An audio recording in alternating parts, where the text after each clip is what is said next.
Aula de Língua Portuguesa, módulo 2, As palavras ganham vida, página 25. Ao buscar o sentido de uma palavra no dicionário, geralmente você encontrará mais de um significado, além de outras informações sobre ela, como vimos em aulas anteriores. Mas as palavras passam a ter o sentido que você deseja quando empregadas em vários contextos, nas conversas familiares, no bate-papo com os amigos, nas atividades escolares e em outras situações do dia a dia. E mais, dependendo do contexto, elas adquirem sons, cores, gosto e espessura. Você já havia pensado nisso? Então, na aula passada, nós já estudamos que para compreender um texto oral ou escrito, é necessário levar em conta o contexto, isto é, tudo aquilo que de algum modo contribui para a construção do sentido de um texto. Temos que prestar atenção na linguagem utilizada, na situação em que ocorre a comunicação e o conhecimento de mundo dos interlocutores. Quem são os interlocutores? São as pessoas que participam de um ato linguístico. Vamos ler. O Poço da Bruxa. É um poço de palavras. Palavras que têm cara, o som e o jeito das palavras. Palavras que ficam fracas ou fortes, com a força de quem fala. Quer saber como é que é? Igual a palavra funda. Ela mesma tão profunda, tão escura, tão em U, como o túnel em que ela some, ou as palavras sombrias, túmulo mal da viúva. Sem se esquecer como é fácil falar farofa algodão, palavra fofa como almofada, tão macia como um puff, sedosa como cetim. E o som fininho de fio, jeito trinado de trim, palavra vento vem ventando, fazendo brisa e assobio, na garganta e na orelha. Tem palavra que dá tapa na língua da gente, como bolacha, esculacho, ou molha a gente na chuva, cachoeira ou chafariz. Tem tanta palavra louca dentro do poço esquisito, não é mesmo esquisito? Mexe a boca inteirinha a gente dizer esquisito. Ah, quanta palavra maluca! Deu para sair do poço. Palavras frias, engraçadas, amigas e legais. Que mais? Do que mais você se lembra? Vamos prestar atenção ao vocabulário do texto. Sedosa, suave como a seda, trinado o canto melodioso de certos pássaros, esculacho, censura, repreensão e chafariz, fonte com várias bicas em que a água cai em um tanque. E lá na página anterior também tem sombrias. Sombrias você já sabe que significa tristes. Essas palavras no vocabulário é interessante você observar o trecho em que ela aparece no texto. Vamos agora ler a biografia da autora Márcia Kupstas. A biografia é importante para nós percebermos as informações sobre a vida do autor, para saber se ela já gostava da leitura desde a infância e como que foi que se tornou escritora. Vamos prestar atenção, página 26. Márcia Kupstas nasceu em 1957 na cidade de São Paulo. É descendente de russos e lituanos, que são grandes contadores de histórias. Por isso, teve a sorte de crescer ouvindo os casos contados pela avó russa sobre a Europa e a vinda da família para o Brasil. Daí nasceu o encantamento com as histórias. Quando criança, um dos presentes de Natal de que mais gostava era a coleção completa dos livros de Monteiro Lobato.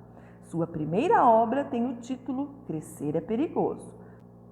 Márcia tem mais de 80 livros publicados, entre eles É Preciso Lutar, Eles Não São Anjos Como Eu, Um Amigo no Escuro e O Filho da Bruxa. Página 27, Trocar ideias. Você também deve ter um poço de palavras que lembram beleza, feiura, gosto, cor.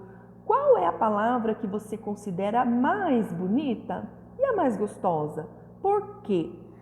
Essa questão é pessoal, porque essa associação que nós fazemos entre palavras, objetos, sentimentos, fatos, é muito subjetivo. Entender o texto. Atividade 1. Releia os 2 últimos versos da primeira estrofe. Depois, assinale a alternativa correta sobre esta frase. A força de quem fala pode tornar as palavras fracas ou fortes, dependendo. Depende do quê? Do momento da fala, da idade de quem fala, da entonação dada à fala ou da sonoridade das palavras. O que é entonação, pessoal? Você já aprendeu que a entonação é a variação na altura e no tom da voz. Através da entonação, você pode perceber se aquele contexto, aquela palavra, a forma como ela está sendo pronunciada, se está indicando alegria, tristeza, dúvida, se é uma ênfase, ou seja, se está querendo chamar a sua atenção para aquela situação, tá? Número 2. Releia a terceira estrofe. Pode-se entender que as palavras do verso túmulo mal da viúva são sombrias por causa do seu significado, da presença de um túnel, da presença da viúva, do emprego das palavras funda e profunda. Qual das alternativas justifica-se o fato de entender essa expressão como sombria? Então, você vai analisar e dá para perceber que a palavra túmulo, viúva são sombrias. O que lembra a palavra túmulo, mal, viúva? Eles estão relacionados a qual ideia? Por que é sombrio essa expressão? Está lembrando a ideia do quê? Atividade 3. Por que a palavra fofa é comparada à almofada?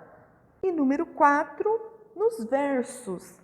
E o som fininho de fio, o jeito trinado de trim. Que vogal é repetida para dar ideia de que o som da palavra fio é fininho? Qual vogal que está repetindo aí? Fininho! Atividade, página 28. A ideia de que há palavras que têm uma cara, um som e um jeito próprios aparece também em narrativas.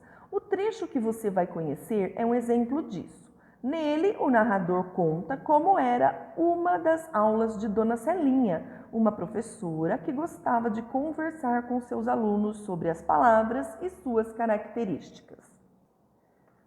Em outra aula, Dona Celinha falou que as palavras tinham cores. Eram azuis, amarelas, brancas ou cinzentas.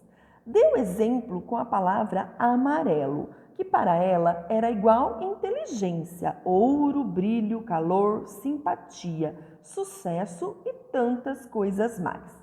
A turma foi só achando o que era vermelho, rosa, verde, cinza e azul no mundo. Daí passaram para as palavras azedas e misturaram jiló com limão, prova com raiva de pai. E as palavras ficaram amargas, doces, duras, finas, frias, quentes, sólidas e líquidas. Ficaram alegres e tristes, novas e velhas, boas e más. Que tal entrar na aula de Dona Celinha e brincar com as cores e os sabores das palavras? Liste 3 palavras que para você sejam escuras. Aqui você vai escrever 3 palavras que você considera escuras. escura. 3 palavras que você considera azuis, azedas, doces, duras, quentes e líquidas, tá? Você vai escrever 3 palavras para cada uma das opções.